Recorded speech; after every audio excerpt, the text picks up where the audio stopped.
Napa know-how. It takes a lot to get excited about a bag, but most bags can't save you 20% on parts and accessories. That's 20% off brake pads, 20% off oil filters, 20% off virtually anything you can fit inside the 99-cent Napa reusable bag. So tell your buddies there's a bag they just have to check out. Quality parts, helpful people. That's Napa know-how. Napa know-how. At participating Napa Auto Parts stores while supplies last. Minimum 3 items. Exclusions apply. Offer ends 10/31/18. TCL is a proud sponsor of the 1500 ESPN studios. TCL, America's fastest growing TV brand. Minnesota Vikings, the NFL, football. Yeah, football. Welcome to Purple Podcast.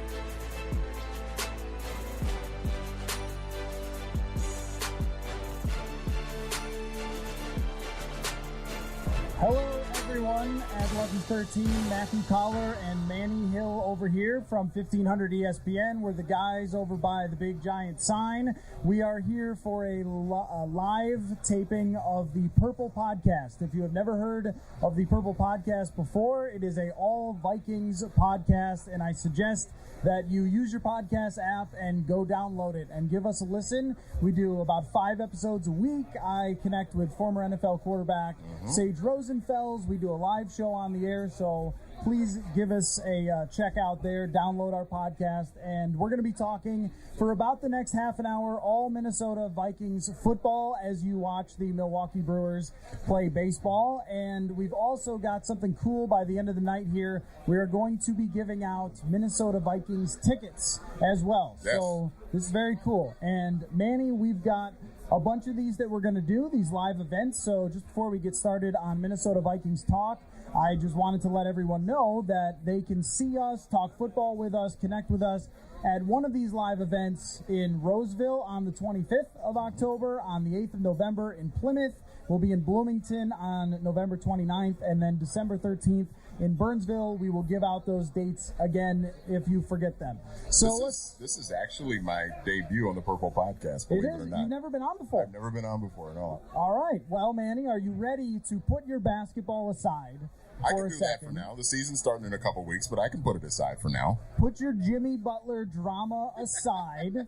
Manny, you are a basketball guy. Why don't you answer the man's question first? Are we sending Jimmy Butler to the Bucks? That's a no, right? Probably not. It sounds like Miami is still pushing pretty hard for him, and that seems like the most likely destination. I mean, Milwaukee's got pieces, but are they going to want to part with a Malcolm Brogdon or a Chris Middleton? And Chris Middleton's got the same sort of free agency situation that Jimmy Butler has. So if you trade for him, you got to worry about him going into free agency too next summer. So okay. By the way, if you are all not familiar with Manny Hill, please check out Manny on Twitter and your podcast, the Raised by Wolves podcast. You get all the latest Jimmy Butler drama. And when they eventually fire Tom Thibodeau, that will be the podcast you want to check out. But Manny, let's get started though and talk about some Minnesota Vikings football and this game coming up on Sunday against the Philadelphia Eagles. Right before I got here, Phil was asking me about whether I look at this game as make or break for the Minnesota Vikings season. And it seems a little bit dramatic to be week 5 and talking about this as the season could be over if they don't win, but it definitely has that feel. Yeah, I mean, if you look at your first 5 games, we talked before the season, if you could come out of your first 5 games 2-3, then that's at least manageable. You can survive that and overcome that. You're under 500, but at least you can get past that. But now I think, Matthew, what changed everything, as we're still getting a little bit of feedback here, what changed everything, though, was the Buffalo loss. Yeah, because now you lose that game to the Buffalo Bills. Now you have to, because that was a bad loss, so now you have to go and, I guess, the old cliche of steal a game that you weren't originally supposed to really get. And I think this Philadelphia game on Sunday is going to be one of those games where you got to make up for that Buffalo loss, because you shouldn't have lost that game. That team is not very good. You had them at home. You got blasted on your own turf. You should have won that game. You should have came out and performed better. And now you have to make up for that loss. And this opportunity in Philadelphia is your best opportunity to do that. So I look at this game against Philadelphia as both for the morale of the team and where this team could potentially go and can they get it back on the rails, and from a schedule standpoint, because coming up, you have to face a lot of really good quarterbacks here. I mean, it doesn't get that much easier. The Vikings are going to face the Arizona Cardinals, and we assume that they can beat a rookie quarterback in Arizona, not a very good team. But beyond, but we assume that when Buffalo came in here, that's true. The problem. That's true. And the other thing, too, is they beat San Francisco, but San Francisco is just an okay team. And then you tie Green Bay. So that's not a win, again, even though it was because of the kicker, still not a win against a team that's looked at as a legitimate contender.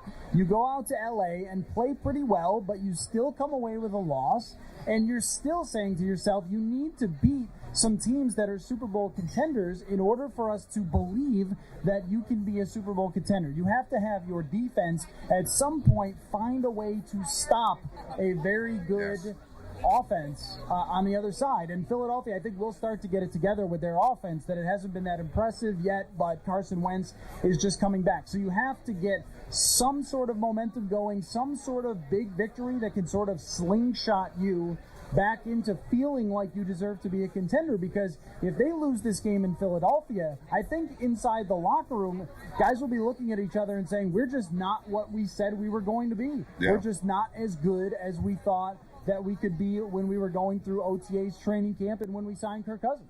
Yeah, it would be basically, if you lose to Philadelphia, you're 1-3-1. You have one win in your first 5 games. I mean, that is very, very hard to recover from. And when you look at what they have ahead, okay, you got Arizona. You assume that they would win that game, but we assumed that they would beat Buffalo, and they didn't. But then you've got Drew Brees waiting on the horizon. You got Tom Brady waiting on the horizon. So the schedule, in theory, gets a little bit easier, but you're still going to be going up against 2 of the greatest quarterbacks of all time in the next few weeks. And so you got to find a way to win this game, because even though it's just the difference of one game, if you come out of this 2-2-1 instead of 1-3-1, even though it's just one game, the difference of just one game, it looks so much better. You're in so much better shape at 2-2-1 than you are at 1-3-1. You are 100% right. Manny, on your cellular device sitting in front of us, do you have the Vikings schedule? Can you pull that up? Because I want to go through it with you on game by game and take a look at how we are going to feel if either one of those scenarios. Because you mentioned if the Vikings go into Philly and win, then they're 2-2-1. Yeah. So then, now, if I'm not mistaken, you got Arizona after that, right? Correct. Yep. So then you're feeling like you could be back to 3-2-1 in a snap, and all of a sudden, right back into it. If you kill Arizona, let me see that. If you kill Arizona, and then you have the Jets after that, and then the Jets after that. So then it gives you an opportunity to potentially be 4-2-1 by the time you're playing that huge game against the New Orleans Saints on October 28th. And then it gets tough again. And when I'm looking at the North, Manny, I don't know how you feel about this. I have not decided yet how I really feel about any team in the NFC North, because I could see the Detroit Lions getting a lot better. Mm-hmm. I could see the Detroit Lions upsetting the Vikings at home. They've done it twice in the last 2 years. Chicago, though, I got to say, they look for real. Like, Chicago looks like the team that could actually win the NFC North, and they've got 2 games still against them that are going to be coming up later in the season. And that kind of connects to the point of why this is the biggest game of the year. It is, and to your point on Chicago, too, that defense with Khalil Mack, I don't know how you feel, but he's my defensive player of the year the first 4 games of the season. He's been fantastic. No question, yeah. He has changed. I mean, that defense was pretty good last year, even on a team that, record-wise wasn't very good. But that defense showed some signs where you looked at some of the pieces and said, okay, yeah, they've got something there. You insert Khalil Mack, and now he's just going to be a nightmare as a pass rusher. So that team is instantly improved. Mitchell Trubisky, okay, he's still kind of up in the air. I'm not sold on him yet. But that team is going to be very, very tough. You still have to play them twice. And you know this. Historically, the Vikings, no matter how good or bad the Chicago Bears are, going to Soldier Field is never a given for the Minnesota Vikings. Every time. It's a mess. Even last year, the Vikings when they win? Even when they win, it's never a given. Last year, the Vikings were a 13-3 team. The Bears were, 5-11, I think they were, when they fired John Fox? I mean, But look at the way that game turned out.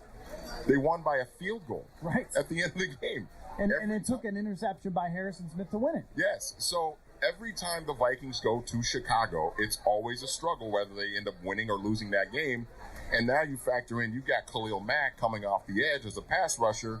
I mean, Rashad Hill, Riley Reif, good luck to you guys. So that's one that you're going to have to look at and say, okay, that might be one that they end up losing.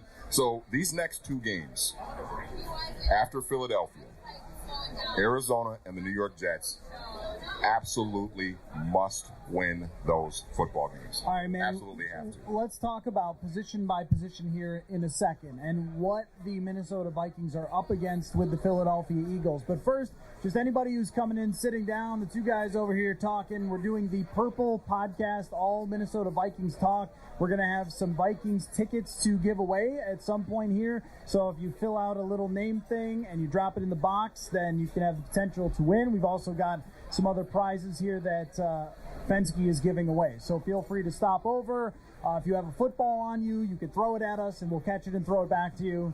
Or if you just want to talk football, we can do that after we're done with our podcast. So, Manny, let's talk about Kirk Cousins against the Eagles defense. Yeah. When I'm watching them so far this year, I don't see the dominant defense that maybe they were a year before, but I do see the dominant defensive line.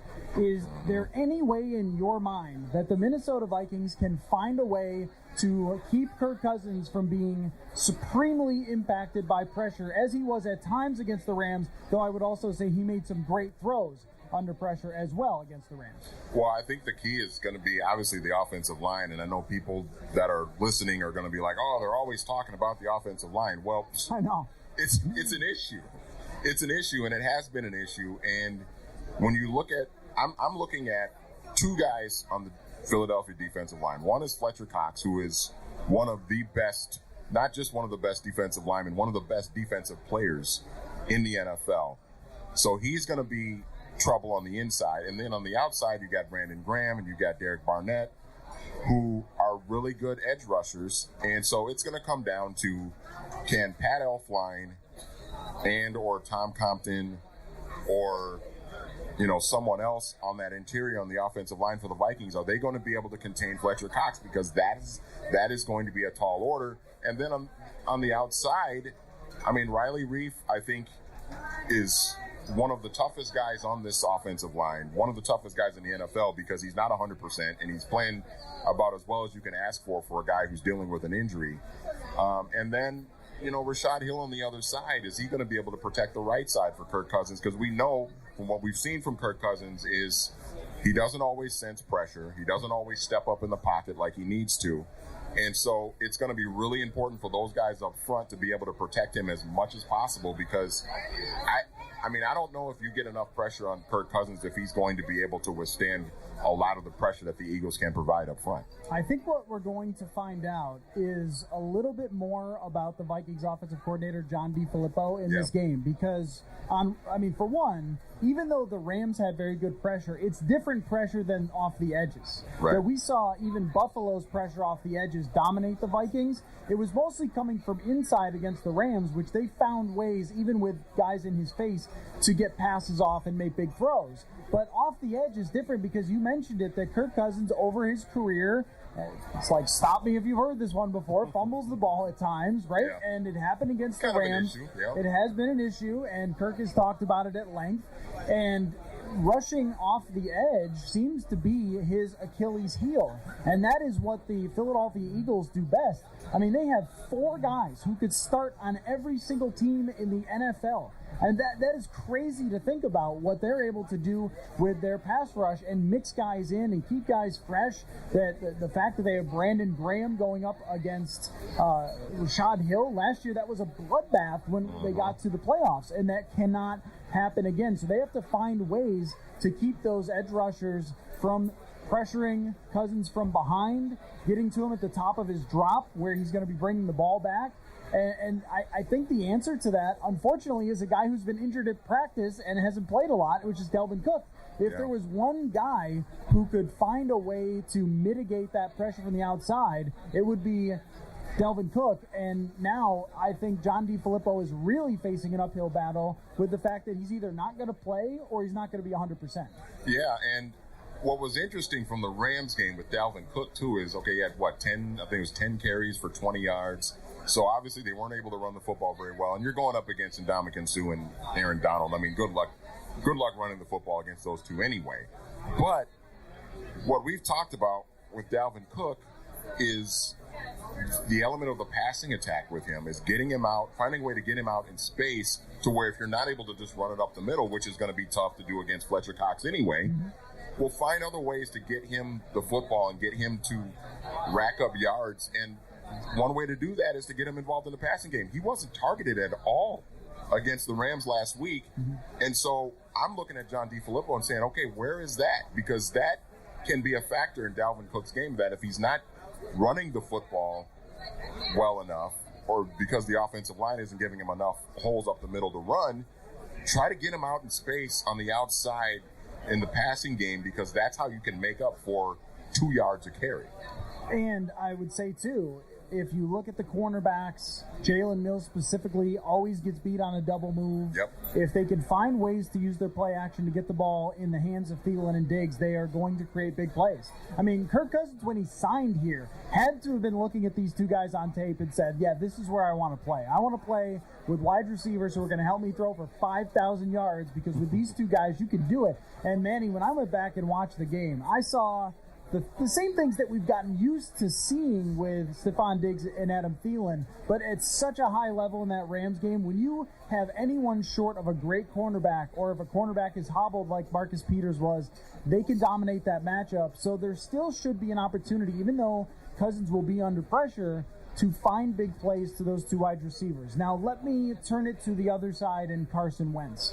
How afraid of him, if you're the Vikings defense, are you? Because it was Nick Foles that smoked the Vikings defense in the NFC Championship game. The last time they played Wentz was when he was a rookie, so it's a little bit of a different story there, but they dominated him. And he's still coming back from the injury, and if you look at the numbers, he's just been so-so. He has not been what he was last year when he was an MVP candidate.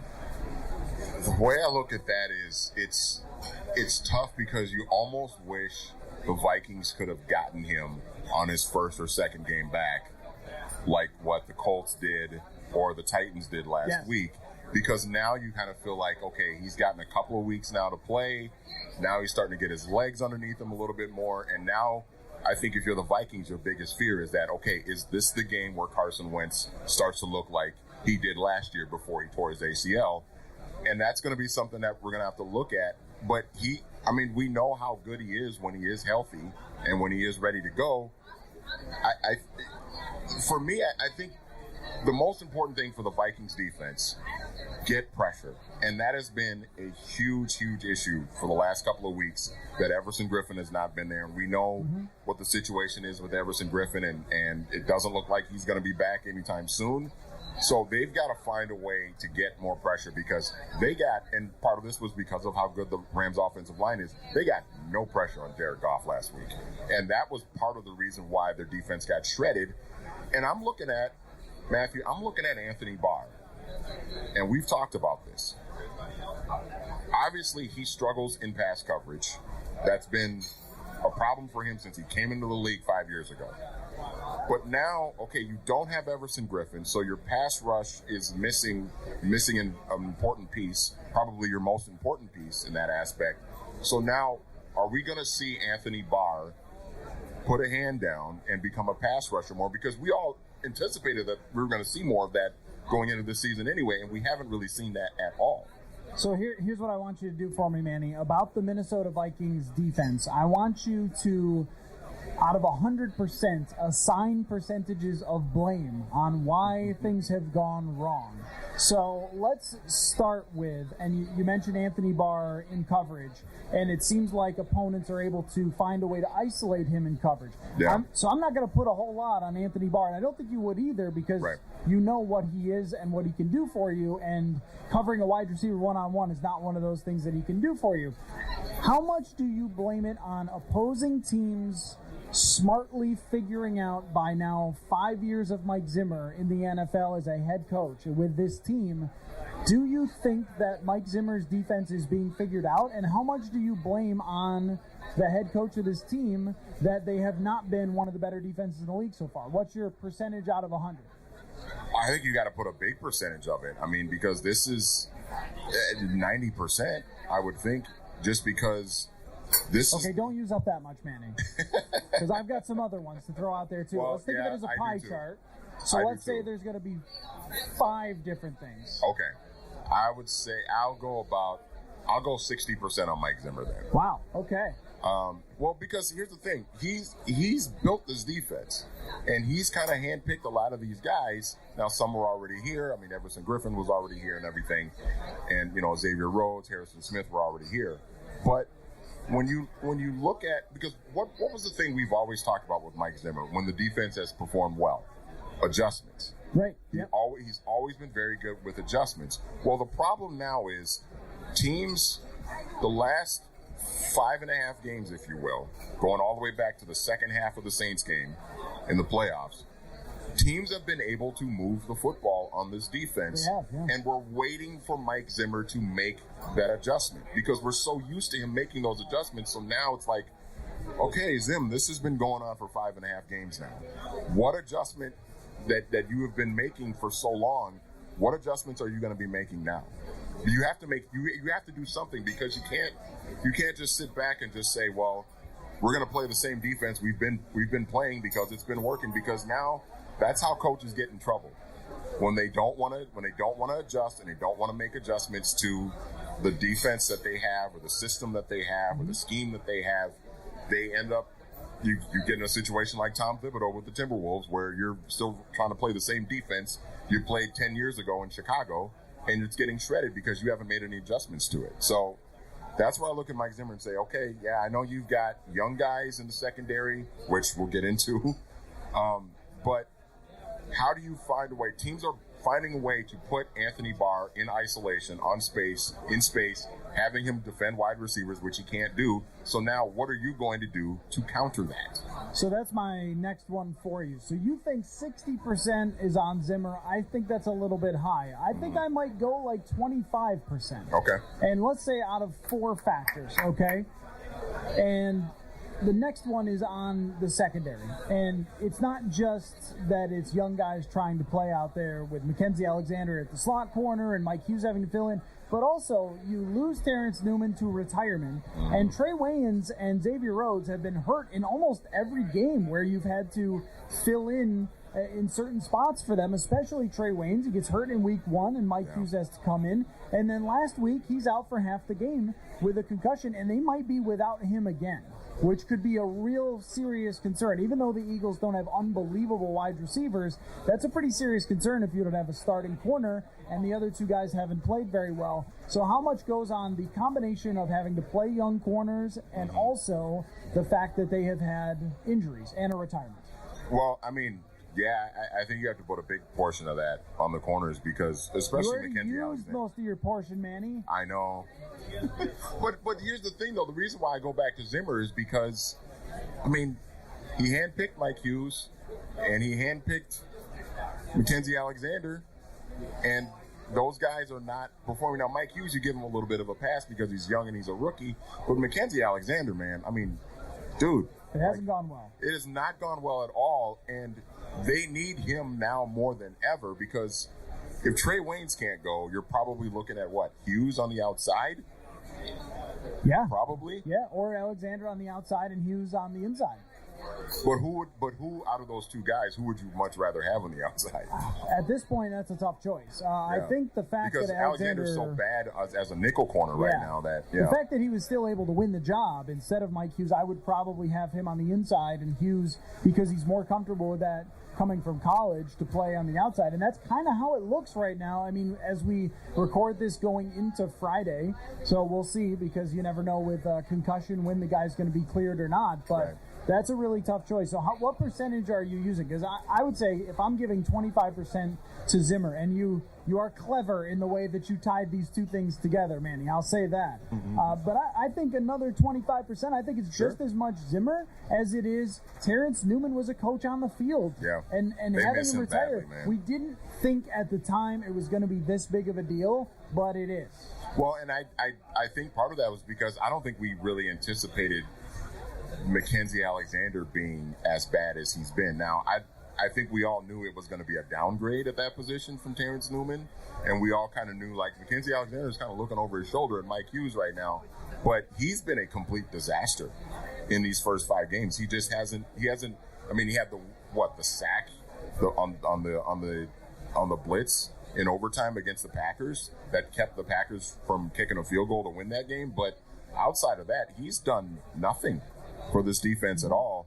And I think because we didn't really anticipate it being that bad with him, that's why we didn't really anticipate Terrence Newman's absence on the field being as significant as it is. But right now, they miss him badly. They need him badly. And now, I mean, obviously he's retired, so they can't get him back. So what's your percentage? Well, I said 60 for Zim, right? That's a lot. I know it is. You can change it. All right, I'll back up. I'll go 45% Zim, and I'll go 30% defensive Alexander and Hughes and the defensive backfield. Now, the next one is unfortunately a sensitive subject, but not having Everson Griffin is a huge deal for this defense. Yeah. I mean, I would put another, I'm just going to make it simple on myself, I'd put another 25% right there, because I think that not only, Manny, was he the player, and I don't know when he's coming back, so I think we almost have to use past tense now, that Everson was not only a player who's getting after the passer, shutting down the run game because he's so dominant, but also the motor, the heart of the defense. I mean, when you look at all those players, who they are, what kind of people they are, how they play, he is the one that you say never quits, has the leadership. He's the one in the middle of the huddle pumping guys up before the game. He's the motor. He's the glue guy. That's right. I mean, even though he's kind of kind of this wild force sometimes, and he jumps off sides, and Mike Zimmer will make fun of him for that. But he's the guy who never quits. And to not have him there, the drop-off from him, even if Stephen Weatherly is a slightly below average or average player, it's nowhere close to Everson Griffin. And then what he means to the locker room, too. I think that that's a huge deal for this defense. It is. And when you can have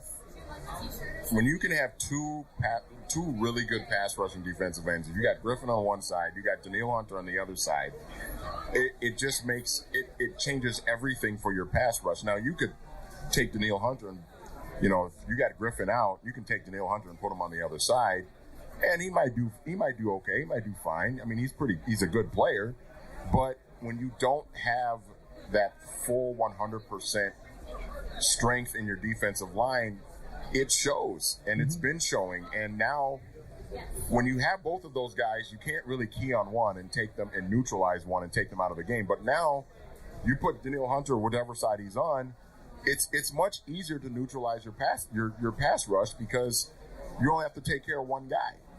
So if you can get Daniil Hunter out of the game now, there is no pass rush. And that's what we've seen now in the last couple of weeks that Griffin hasn't been out there.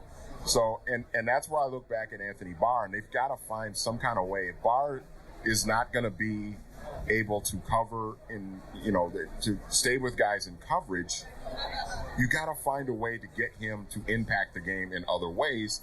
And I'm just looking at, you don't have Everson Griffin, you don't have a pass rush, so try and get Anthony Barr involved in the pass rush. Try to get him, and I know it's easier said than done, but you've got to try it at least, right? You have to. Yeah, I mean, they did it all through training camp, and right. Then we have not seen Anthony Barr rush the passer a whole lot, which really surprises me. And they have the thing about this team that is funny. Now, I'm going to get to the next one, but you got to give me your percentage on Everson Griffin. 25%. Yeah. Okay, all right. So, where are you at? Have you used like 100 and 140%? Okay, well then this is my next one too. My math isn't strong right now. I think the other part of this is that the NFL and offenses are just really good. and that they've faced already some good quarterbacks. They've faced the best offense in the NFL. They've faced two of the smartest minds, and one of the best quarterbacks of all time in Aaron Rodgers. Yeah. This is a really tough schedule to start out with. And aside from the Buffalo game, which I didn't even think Buffalo's offense was that good. They just threw a wide open touchdown, and then another dump off turns into 55 yards. But Josh Allen finishes with under 200 yards passing. So it's not like he was throwing all over them like Jared Goff was. But when you go against the guy who's considered to be the number one offensive mind in the NFL, you're probably going to give up points. So the other percentage that I'm going to use here for the biggest factors that have caused the Minnesota Vikings defense to not be as good is just the league.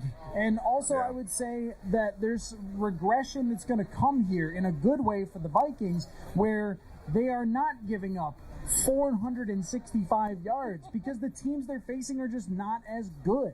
Arizona is not putting up 38 points against this team. Neither is the Jets.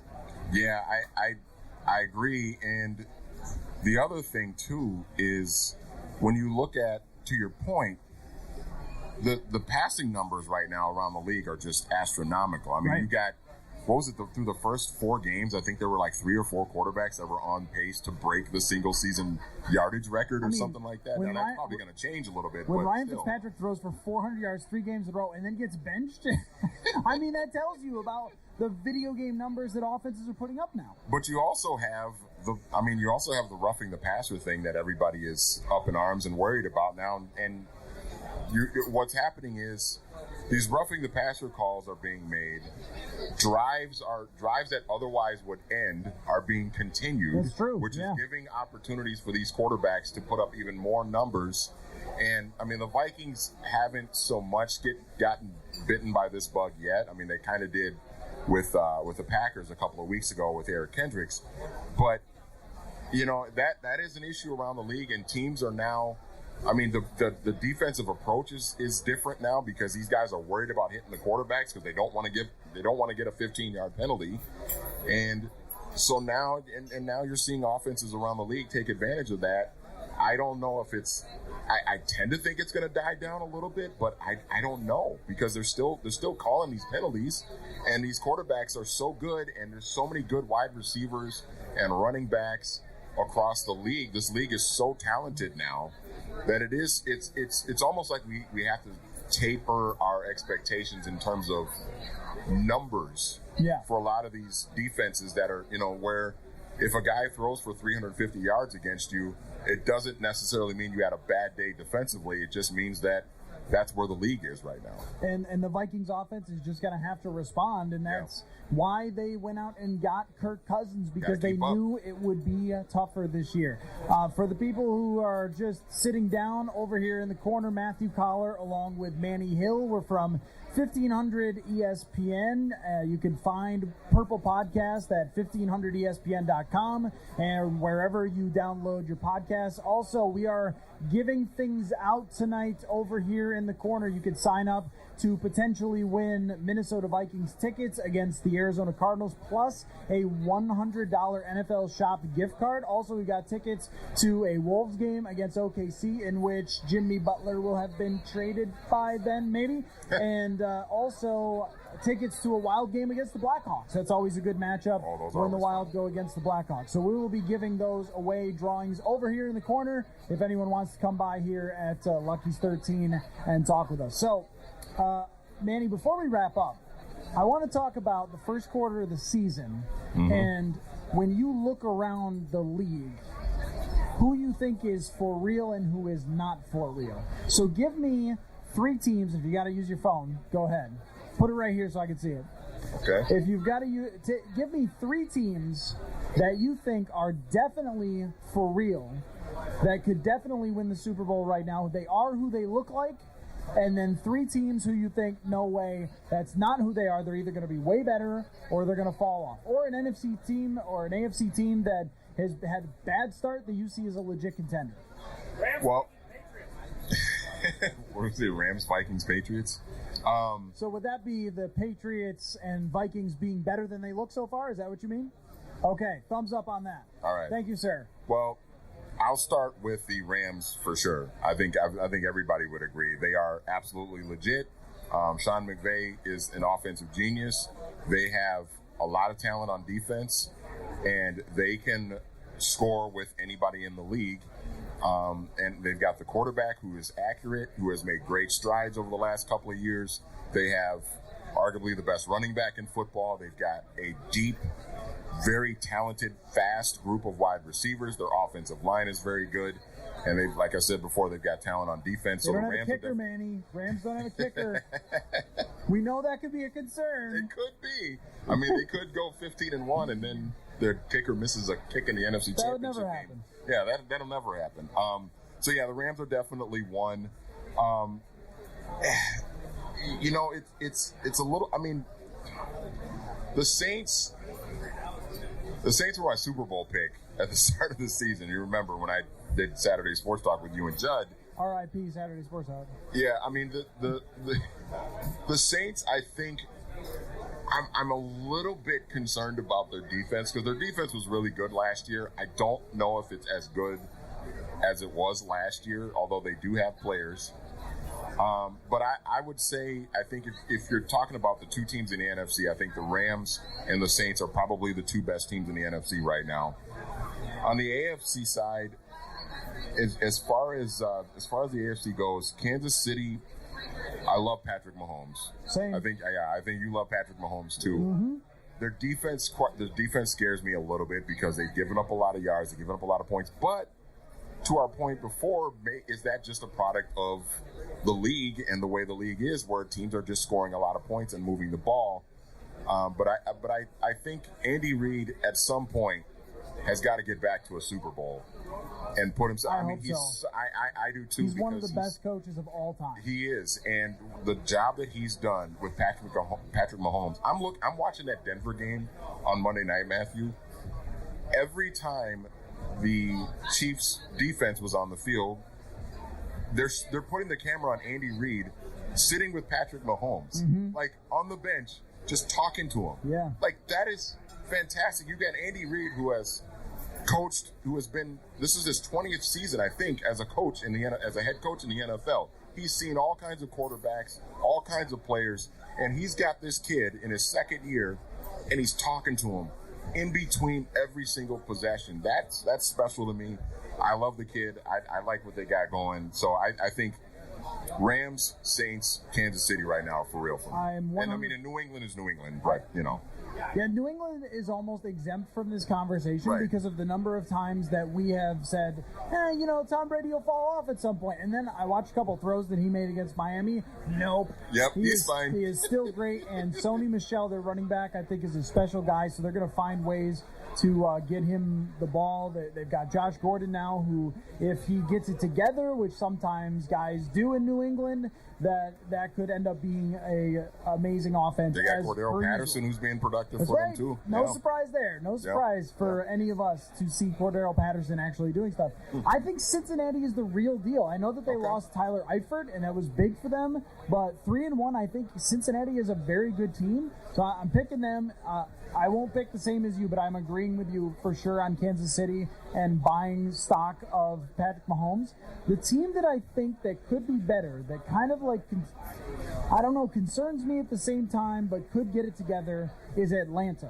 They've gone through some really bad defensive injuries, but they put up crazy points, and I feel like they're going to get rolled. Steve Sarkisian figured it out now. Has he gotten his head out of his own rear end and just called that offense the way he should?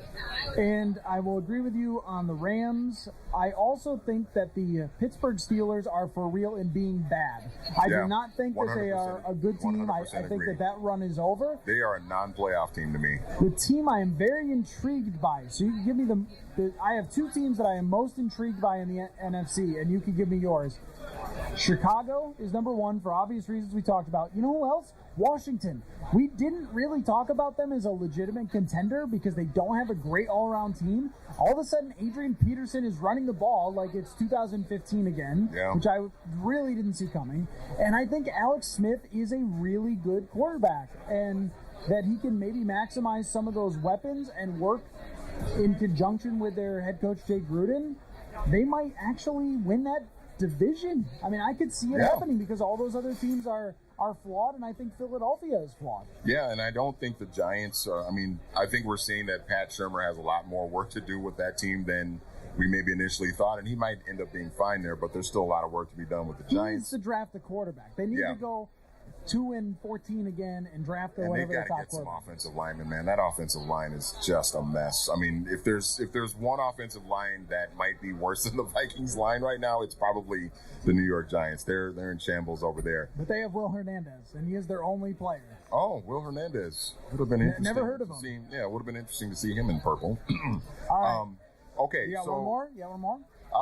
Another team I'm probably intrigued by is Detroit because, okay, they're 1-3, but they're 1-3. They look terrible to start the year against the New York Jets at home, but Matt Patricia found a way to beat his old team, the New England Patriots, at home on Sunday Night Football. Matthew Stafford, I think, is a really good quarterback. He's got weapons. Their offensive line isn't the worst in the world. They've got some talent on defense. And I tend to think Matt Patricia will find a way to figure things out now. Does that mean they're going to win the division? I don't think so. But I don't think that they're one of the worst teams in the league. So I'm very intrigued to see how they finish up because I don't think they're as bad as their 1-3 record shows. As far as teams like that I don't think are for real at all, number one for me is Miami. Yeah, same. I think most people would say that. They were 3-0, and then they go into Foxborough and they get drilled. I think that was their comeback to earth moment. It's hard to tell other teams that are not. I mean, Tennessee. I want to think Tennessee Mike is. Vrabel, though. I think they could be for real. That's my thing too. I've been waiting on Mariota. Yeah, I mean they. Well, for so many years, the Titans have played such ugly football where they're beating teams 13-10 every week. But, they found a way to beat the Eagles last week. And for whatever reason, they like what Mike Vrabel's doing. They got away from Mike Mularkey and moved on from that. Mariota's getting better. It's hard for me to look at Tennessee and say that they're not for real. I really like the Jacksonville Jaguars defense. But what gives me pause on them is, one, their head coach, which I'm sure you would agree on. Yes, very much. And two is their quarterback. Yeah. Blake Bortles is just not very good. He's shown some signs once in a while. He played really well against the Patriots a couple weeks ago, but then he comes back the next week against the Titans and lays an egg. He's awful. So that is the one. Those are the two things from Jacksonville that I look at and say, I don't know if you guys are for real, because as good as your defense is, your quarterback isn't very good, and your head coach is just a walking blunder sometimes. All right, Manny, before we wrap it up, give me what you think the Minnesota Vikings' final record will be if they win against the Philadelphia Eagles. They get the win on Sunday. How do they end up? So that would put them at 2-2-1. I would say they will finish, if they beat Philadelphia, they'll finish 9-6-1. That's exactly what I was thinking right there. It is 9-6-1 makes the most sense. They have a lot of games that they could still win, a lot of tough ones. There are a lot of toss-ups. They can win in Seattle, but Russell Wilson can take a game away from you. I mean, that's just how the league is, with especially how successful offenses are. They could lose at home to the Saints. Definitely. Yeah. So revenge game that will be. But this one coming up, we will have coverage. I am flying to Philadelphia on the morning of the game, so I will be there all night and have a... Don't wear any purple. Well, I never do anyway to a game, but you especially don't if you are going to the game in Philly, which I'm not sure many Vikings fans will make that trip now.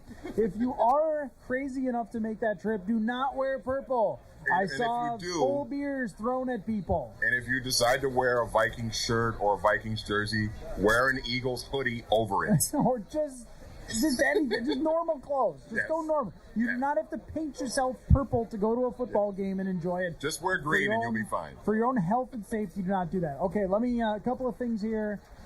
Reminder that we will be, for all of our podcast listeners, we will be appearing at Lucky's 13 4 times before the end of the season. 4 more times. We will be in Roseville, Lucky's 13 there on the 25th. On November 8th, we will be in Plymouth. Then on the 29th in Bloomington, and on December 13th, we will be in Burnsville. So if you want to come out, bring a football, you can throw it around with us and ask questions or whatever you want to do, talk full football, feel free to do that. Also, anybody in here who has not come over and signed up to potentially win our grand prize of Vikings tickets and a $100 NFL shop gift card, you are going to want to do that. So come on over this way. Follow us on Twitter, Manny Hill, Matthew Coller, 1500ESPN.com, and wherever you find podcasts, you can find more of this footballness on the Purple Podcast. Thank you all. Football. Hey, you want to grab my phone? Oh, yeah. Thank you. Good. It was half hour? Like 40 minutes? Medicine is one of the most difficult, fast-paced, yet rewarding paths you can take. You can set out on your own and navigate the student loans, the bureaucracies and systems that define a typical medical career. Or you can apply for the U.S. Army's Health Professions Scholarship Program and launch yourself into a medical career like no other. Your tuition will be completely covered, and when you graduate med school, you'll learn from and work with some of the most elite minds in medicine. That's the Army difference. Learn more and apply today at goarmy.com/HPSP. Napa know-how. It takes a lot to get excited about a bag, but most bags can't save you 20% on parts and accessories. That's 20% off brake pads, 20% off oil filters, 20% off virtually anything you can fit inside the 99-cent Napa reusable bag. So tell your buddies there's a bag they just have to check out. Quality parts, helpful people. That's Napa know-how. Napa know-how. At participating Napa Auto Parts stores while supplies last. Minimum 3 items. Exclusions apply. Offer ends 10/31/18. A call for an end to the nation's deep divide. I'm Tim McGuire with an AP News Minute. The Senate votes tomorrow on Brett Kavanaugh's nomination to the Supreme Court, and it appears he has the votes to be confirmed. But the bitter confirmation fight leaves the political parties even more sharply divided and supporters of those parties even more entrenched. Alaska Republican Senator Lisa Murkowski, who voted against sending Kavanaugh's nomination to the full Senate, says the vitriol has to end for the sake of the nation. The truly awful manner which with so many are acting now. It's got to end. Murkowski will vote present tomorrow as a courtesy to Kavanaugh supporter Montana Republican Steve Daines, who's attending his daughter's wedding back home. She's using a procedure that lets one senator offset the absence of another without affecting the outcome of a vote. I'm Tim McGuire.